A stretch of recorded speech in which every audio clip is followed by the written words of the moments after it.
Students, कैसे हैं आप सभी। इससे पहले की जो हमारी क्लास हुई थी उसमें ये आज जो हम पढ़ने वाले हैं क्लास 12 का आपका चैप्टर है मानव का रक्त परिसंचरण तंत्र। इससे पहले के जो 2 पार्ट है उसमें हम पढ़ चुके हैं। जो है हमने रक्त के समूह पढ़ लिए और रक्त का जो कंपोजिशन है वो पढ़ लिया, और उसके अलावा हार्ट की बाहर स्ट्रक्चर पढ़ ली हमने, और जो धमनी और पेशियां जो है शिराएं हैं उनके बारे में, धमनियों के बारे में, केशिकाओं के बारे में, ये सब कुछ हम पहले वाली क्लासेस में पढ़ चुके हैं। इससे पहले 2 वीडियो बना चुके हैं इस टॉपिक पे, तो इफ आपने अगर नहीं देखा है तो उस वीडियो को जरूर देख लें। ठीक है, तो लेट्स स्टार्ट करते हैं आज की क्लास स्टार्ट। तो आज जो हम पढ़ने वाले हैं वो है हार्ट की आंतरिक स्ट्रक्चर। ठीक है, तो जो हृदय होता है उसकी आंतरिक संरचना कैसी होती है, उसमें क्या क्या होता है, इस सब के बारे में डिस्कशन करेंगे आज। तो देखो, हमारा जो मानव का जो हृदय होता है, बाह्य स्ट्रक्चर हम पढ़ चुके हैं, है ना। तो कैसा होता है, हमारी मुट्ठी के जितना होता है, पेशीय स्ट्रक्चर है। ठीक है, ये सब हमने बाह्य संरचना में पढ़ा था। और आंतरिक संरचना की अगर हम बात करते हैं, और इसके अलावा बाह्य संरचना में हम उसकी भित्तियों के बारे में, ठीक है, वो सब पढ़ चुके हैं। आज हम बात करने वाले आंतरिक संरचना के बारे में। तो जो आंतरिक संरचना होती है कुछ इस तरह की होती है, और जो हार्ट होता है वो बेसिकली जो है वहां पर 4 कक्ष पाए जाते हैं। ठीक है, यानी कि जो मानव का हार्ट है वो कैसा है, 4 कोष्ठीय होता है। हमारा जो हृदय होता है वो कैसा है, 4 कोष्ठीय है। ठीक है, 4 कोष्ठ जो होते हैं उनमें से 2 कौन से होते हैं, आलिंद, और 2 होते हैं निलय। ठीक है, 2 आलिंद होते हैं और 2 निलय होते हैं। ठीक है, तो इनमें से देखो जो आलिंद होते हैं इनकी भित्ति होती है थोड़ी पतली, जबकि जो निलय होते हैं इनकी भित्ति थोड़ी मोटी होती है। ठीक है, इस तरह से यह 4 कोष्ठीय संरचना होती है। तो यहाँ पर देखिए आप, इस तरह की संरचना होती है। जो दायां भाग है, दायां आलिंद, ठीक है, वो इस तरह से होता है, और आलिंद जो है उसके नीचे होते हैं निलय। दोनों तरफ के जो आलिंद होते हैं उनके नीचे निलय हैं। अब देखो, ये जो पूरी स्ट्रक्चर है इसमें क्या क्या होता है। देखो, जो हार्ट है उसमें जो ब्लड है वो एंटर कहाँ से करता है। तो देखो, यहाँ जो ऊपर वाली जो स्ट्रक्चर दिख रही है आपको, ये ऊर्ध्व महाशिरा। ठीक है, ये जो ऊर्ध्व महाशिरा होती है और नीचे होती है निम्न महाशिरा, इन दोनों सिराओं से जो है ब्लड एंटर करता है कहाँ, दाएं भाग में। ठीक है, अब देखो यहाँ पे मैंने जो स्ट्रक्चर बनाई है इसमें आपको कुछ ब्लैक पोर्शन दिख रहा है, ब्लैक सेट किया हुआ, और कुछ जो है रेड से सेट किया हुआ है। तो यहाँ देखो, मैं जो ब्लैक से जो सेट किया हुआ है उसका सेंस है वहां पर अशुद्ध रक्त है, और जहां पर रेड सेट किया हुआ है उसका सेंस है वहां पर शुद्ध रक्त है। तो अशुद्ध रक्त जो है शरीर के, देखो अशुद्ध से यहाँ पे मतलब यही है कि उसमें ऑक्सीजन मिक्स नहीं है। ठीक है ना, यानी कि डी ऑक्सीजन एक जो है हृदय है, सॉरी ब्लड है, तो वो हार्ट में एंटर करता है ऊर्ध्व महाशिरा और निम्न महाशिरा। ठीक है, दोनों से एंटर करेगा। जो हार्ट से जो निचला जो पोर्शन है वहां से जो ब्लड आएगा वो निम्न महाशिरा से, और ऊपर का जो पोर्शन है वहां से ऊर्ध्व महाशिरा से, दोनों सिराओं से प्रवेश करेगा। कहाँ प्रवेश करेगा, दाएं आलिंद में, दाएं आलिंद में प्रवेश करेगा। उसके बाद में यहाँ देखो एक बात और, कि जो दोनों हमारे आलिंद है वो और दोनों निलय, चारों जो कक्ष है वो पट्ट के द्वारा जो है विभाजित रहते हैं। ठीक है, तो दोनों जो आलिंद हैं उनके बीच में जो पट होता है उसे कहा जाता है अंतर आलिंद पट। ठीक है, और दोनों जो निलय हैं उनके बीच में जो पट पाया जाता है उसे कहते हैं अंतर निलय पट। ठीक है, और दोनों दायां जो आलिंद है उसके और दाएं निलय के बीच में जो पट पाया जाता है उसे कहा जाता है आलिंद निलय पट। ठीक है, और इधर वाला जो होता है बायां, उसे कहा जाता है बायां आलिंद निलय पट। ठीक है, तो इस तरह से चारों जो कोष्ठक होते हैं, चारों जो कोष्ठ हैं वो किसके द्वारा, पटों के द्वारा विभाजित रहते हैं। ठीक है, तो ब्लड एंटर करेगा कहाँ से, ऊर्ध्व महाशिरा और निम्न महाशिरा से दाएं आलिंद में। दाएं आलिंद में जैसे ही इसका प्रेशर बनेगा वैसे ही देखो जो दायां वाला आलिंद है उसके और निलय के बीच में त्रिवलन कपाट पाए जाते हैं। ठीक है, त्रिवलन कपाट पाए जाते हैं। तो ये कपाट पे प्रेशर पड़ता है और कपाट खुल जाते हैं। इनके खुलते ही जो है जो ब्लड है वो आ जाता है निलय में। ठीक है, निलय में ब्लड आने के बाद क्या होगा, जो ब्लड होगा वो कहाँ जाएगा, इधर देखिए, इधर से ये होता हुआ जो फुफ्फुसीय जो धमनी है उसके अंदर जाएगा, ठीक है। और इसके अंदर से होता हुआ कहाँ चला जाएगा, ये फुफ्फुस में चला जाएगा। और वहां पर ये जो फुफ्फुस कांड होगा दायां और बायां दोनों तरफ के जो फेफड़े होंगे उस तरफ विभाजित हो जाएगा और अपने अपने तरफ के फेफड़ों में ये ब्लड को ले जाएगा। उसके बाद क्या होगा कि जब ब्लड जो है ऑक्सीजनित हो जाएगा उसके बाद वो प्रवेश करेगा यहाँ से, ठीक है। ये जो है भाग बायां फुफ्फुस कांड, ठीक है, इसके द्वारा ये यहाँ से प्रवेश करेगा और कहाँ आएगा, बाएं आलिंद में। बाएं आलिंद में जब आ जाएगा तो उसके बाद बाएं आलिंद के जो और निलय के बीच में जो कपाट हैं वो कैसे हैं, द्विवलन कपाट हैं। और वो कपाट जो है वो खुलेंगे और उनके खुलने से क्या होगा कि जो है ब्लड जो है वो कहाँ आ जाएगा, बाएं निलय में। तो इस तरह से बाएं निलय में प्रवेश करेगा।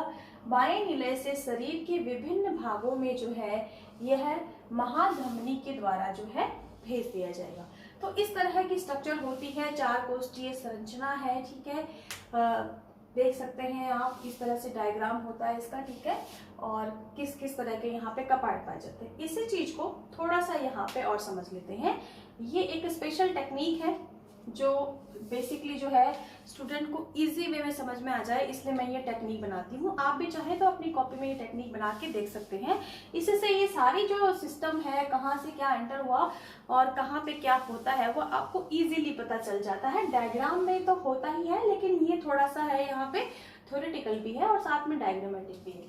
तो देखो, हमारे शरीर में जो हार्ट है उसके अंदर है 4 कोष्ठक, ठीक है। चारों कोष्ठक यहाँ बनाए हुए, देखो, दायां आलिंद, बायां आलिंद, दायां निलय, बायां निलय, ठीक है। दोनों आलिंदों के बीच कपाट है, कौन सा कपाट है, अंतर आलिंद पट, ठीक है। उसके बाद दोनों निलयों के बीच जो पट है, नाम लिखा हुआ है यहाँ पे देखिए, अंतर निलय पट, ठीक है। यानी कि जो दोनों आलिंद है और दोनों निलय हैं वो अंतर आलिंद पट और अंतर निलय पट के द्वारा विभाजित हो रहे हैं। इसके अलावा जो दायां आलिंद और दायां निलय है उन दोनों के बीच में जो पट होगा वो क्या होगा, दायां आलिंद निलय पट। इसी तरह से जो बायां आलिंद है और बायां निलय है उन दोनों के बीच में होगा बायां आलिंद निलय पट, ठीक है।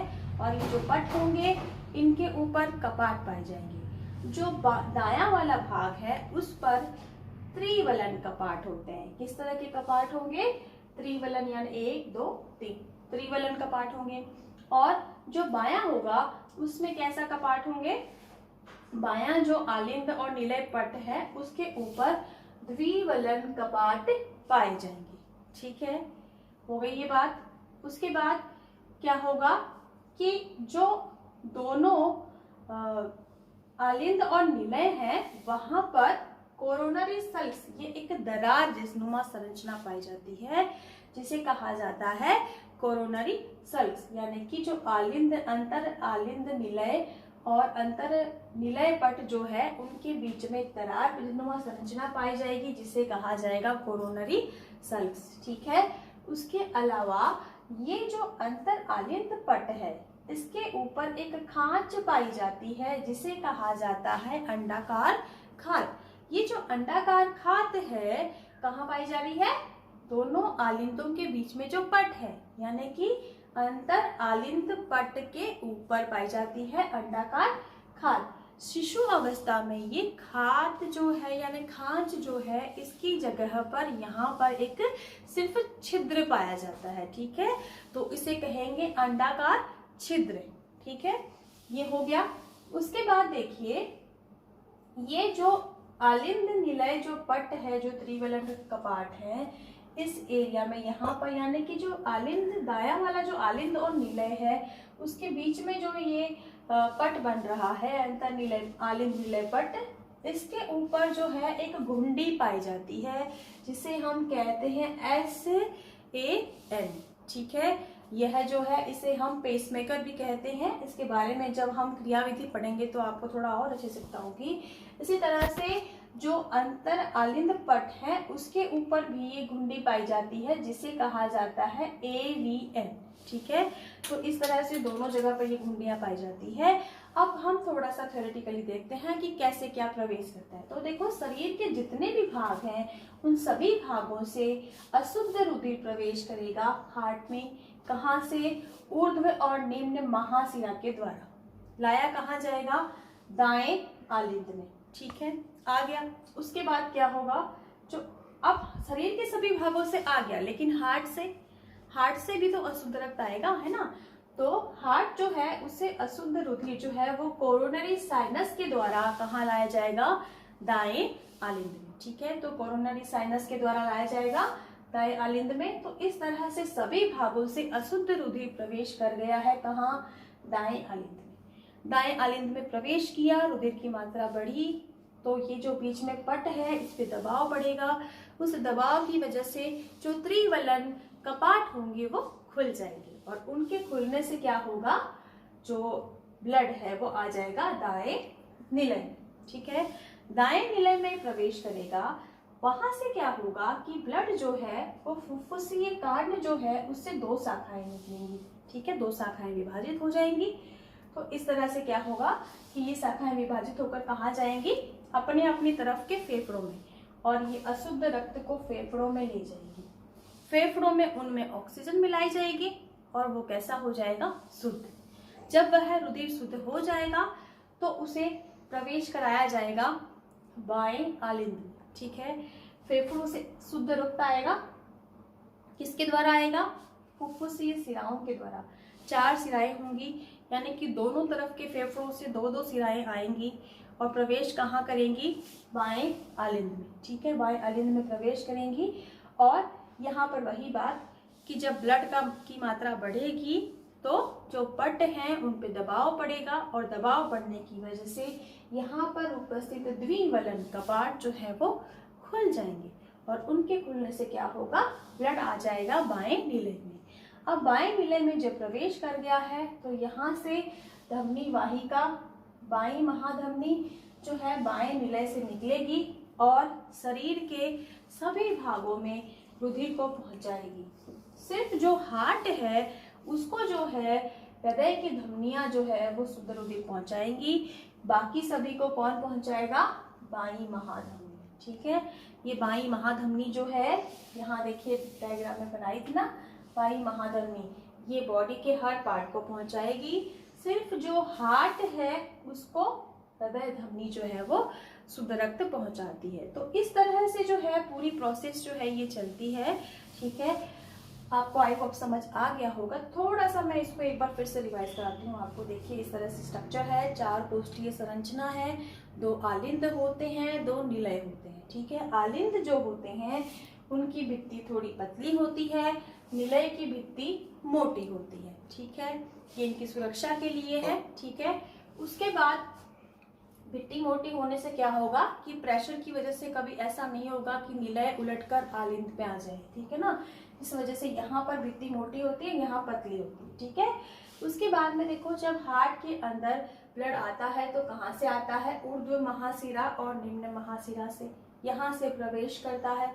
यहाँ से प्रवेश कहाँ करता है? दाएं आलिंद में। दाएं आलिंद पे प्रेशर पड़ता है, यहाँ पर त्रिवलन कपाट पाए जाते हैं। उस प्रेशर की वजह से वह कपाट खुल जाते हैं, ब्लड आ जाता है दाएं निलय में। दाएं निलय में प्रवेश करते ही ब्लड जो है वो कहाँ जाएगा? अपनी तरफ के फुफ्फुसीय कांड में जाएगा। फुफ्फुसीय कांड जो है उससे दोनों शाखाएं विभाजित होती हैं, अपनी अपनी तरफ के जो है फुफ्फुसीय धमनी के द्वारा फुफ्फुस में ब्लड को पहुंचा देती हैं। वहां उसमें ऑक्सीजन मिक्स होता है, फिर हमारा ब्लड आता है इस फुफ्फुसीय शिरा के द्वारा। कहाँ आएगा? बाएं फुफ्फुसीय कांड के द्वारा बाएं आलिंद में आ जाता है। आलिंद में जैसे ही दबाव बढ़ता है ब्लड का, वैसे ही क्या होता है? यहाँ पर उपस्थित द्विवलन कपाट जो है वो खुल जाते हैं, और उनके खुलने से क्या होगा? ये जो है ब्लड ये आ जाएगा बाएं निलय में, और बाएं निलय से जो है महाधमनी निकलती है। यह महाधमनी शरीर के सभी भागों में ब्लड को पहुंचाती है। इसी तरह से जो है हृदय धमनी निकलती है, वह हृदय में जो है रक्त को पहुंचाती है, शुद्ध को। तो इस तरह से पूरी प्रोसेस जो है ये होती रहती है। ठीक है, जो SAN, VN और AVN है, ये हम हार्ट की क्रियाविधि में पढ़ेंगे। ठीक है, कहाँ पाए जाते हैं? SAN पाया जाता है आलिंद निलय पट के ऊपर और AVN पाया जाता है अंतर आलिंद पट पे। ठीक है, तो इस तरह की है। इसके आगे की स्ट्रक्चर बात जो है वो हम करते हैं आगे। अब मैं इसको मिटा देती हूँ। तो देखिए, SAN की और AVN की बात कर रहे थे हम। SAN होता है साइनस ऑरिकुलर नोड। ठीक है, यानी कि कहाँ होता है ये होता है जो दोनों आलिंद निलय जो कपाट है, दोनों आलिंद है उनके कपाटों के बीच में होता है। ठीक है, फिर AVN जो होता है ये होता है ऑरिकुलर वेंट्रिकुलर नोड। ये होता है आलिंद निलय जो नोड होता है, तो उस कपाट के ऊपर ये घुंडी पाई जाती है। ठीक है, तो दोनों जो घुंडियां होती हैं इनमें क्या होते हैं? तंत्रिका तंतु युक्त पेशियां होती हैं। ठीक है, अब ये जो पेशियां होती हैं इनसे क्या होता है? कुछ तंतु निकलते हैं जो निकल कर कहाँ जाते हैं? आलिंद और निलय में जाते हैं। ठीक है, यानी कि जो SAN है उससे आलिंद में और AVN से कहाँ जाएंगे? निलय में जाएंगे। क्योंकि देखिए मैंने यहाँ क्रमशः लिख रखा है, तो इसका सेंस क्या हो गया कि SAN से जो तंतु जाएंगे वो कहाँ जाएंगे? आलिंदों में, और AVN से तंतु जाएंगे निलयों में। ठीक है, इस तरह होता है। उसके बाद देखिए जो SAN होता है इसको हम पेसमेकर भी कहते हैं, क्योंकि ये हृदय की स्पंदन का नियमन करता है। कैसे करता है ये हम हार्ट की क्रियाविधि में आपको बताएंगे। तो ये जो है इसको हम पेसमेकर भी कहते हैं, SAN को। ठीक है, आलिंद निलय जो छिद्र होते हैं उनके जो कपाट होते हैं वो क्या करते हैं? रक्त को जो छिद्र होते हैं उनमें जो कपाट पाए जाते हैं, द्विवलन और त्रिवलन कपाट जो हमने बात की, वो क्या करते हैं कि ब्लड को आलिंद से निलय में तो आने देंगे, लेकिन निलय से वापस विपरीत गति में आलिंद में नहीं जाने देते हैं। ठीक है, ये ध्यान रखिएगा आप लोग। इसके बाद देखो हम हार्ट की क्रियाविधि की बात कर लेते हैं, उसकी कार्य प्रणाली किस तरह से कार्य करता है। तो जो हृदय की कार्य प्रणाली है उसे हम दो भागों में विभाजित कर सकते हैं। पहला है हृदय का स्पंदन और दूसरा है हृदय चक्र।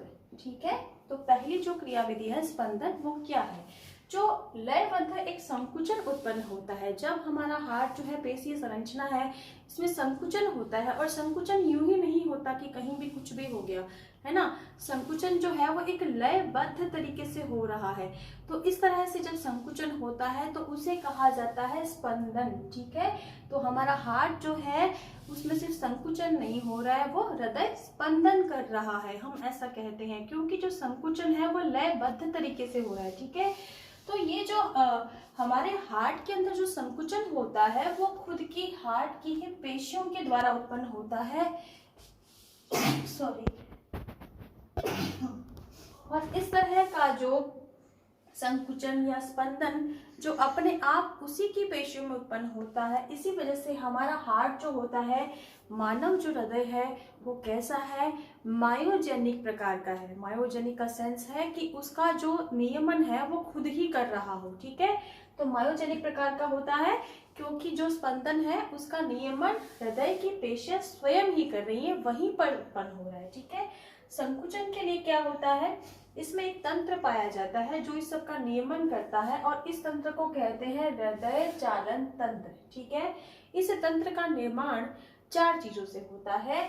एक तो है SAN, दूसरा है AVN, तीसरा है हिंज के पुल, और चौथा है पुरकिंजे के तंतु। ये चारों मिलकर इस हृदय चालन तंत्र का निर्माण करते हैं। ठीक है, और क्या करेंगे? देखो, जब यह स्पंदन शुरू होता है तो सबसे पहले जो संकुचन है वो SAN से स्टार्ट होता है। ठीक है, SAN होता कहाँ है? जो दायां वाला आलिंद है उसके जो ऊपर जो महाशिरा है उसके छिद्र के पास होता है। ठीक है, और इसके छिद्र के पास होता है। सबसे पहले आवेग यहीं पर उत्पन्न होते हैं। जैसे ही महाशिरा से जो ब्लड है वो अंदर एंटर करता है, वैसे ही क्या होता है?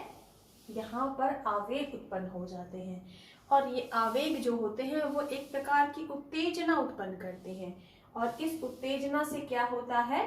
एक सक्रिय विभव उत्पन्न होता है, और यह सक्रिय विभव क्या करता है? दोनों तरफ के जो आलिंद है उनमें लगभग एक साथ ही संकुचन उत्पन्न करता है, ठीक है ना। तो यानी कि जैसे ही महाशिरा से यहाँ पर ब्लड प्रवेश करता है हृदय में, वैसे ही क्या होगा, छिद्र के पास में जो एवीएन है वो क्या, सॉरी एसएएन है, वो क्या हो जाएगा, उत्तेजित हो जाएगा और इस एसएएन से एक सक्रिय विभव उत्पन्न होगा। इस विभव की वजह से लगभग दोनों आलिंद एक साथ ही संकुचित होंगे, ठीक है ना। यानी कि लगभग दोनों के संकुचन का समय एक साथ होता है, दोनों आलिंद एक साथ संकुचित होते हैं, ठीक है।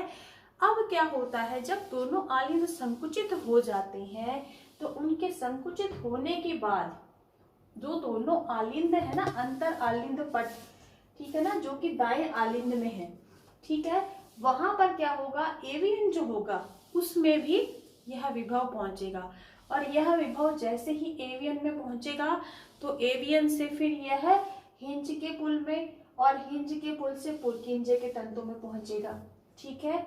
और इसकी वजह से क्या हो जाएगा, यह विभव निलय में भी पहुंच जाएगा। लेकिन क्योंकि यह एवीएन में और एवीएन से पुरकिंजे के तंतु में, हिंज के पुल में, इन सब से होता हुआ जब निलय तक पहुंचता है तो इस विभव को पहुंचने में थोड़ा टाइम लग जाता है। इस वजह से निलय बाद में संकुचित होते हैं, यानी कि पहले दोनों आलिंद संकुचित होते हैं, फिर यह संकुचन का विभव धीरे धीरे निलय में पहुंचता है और फिर दोनों निलय संकुचित होते हैं। इस तरह से होता है, ठीक है।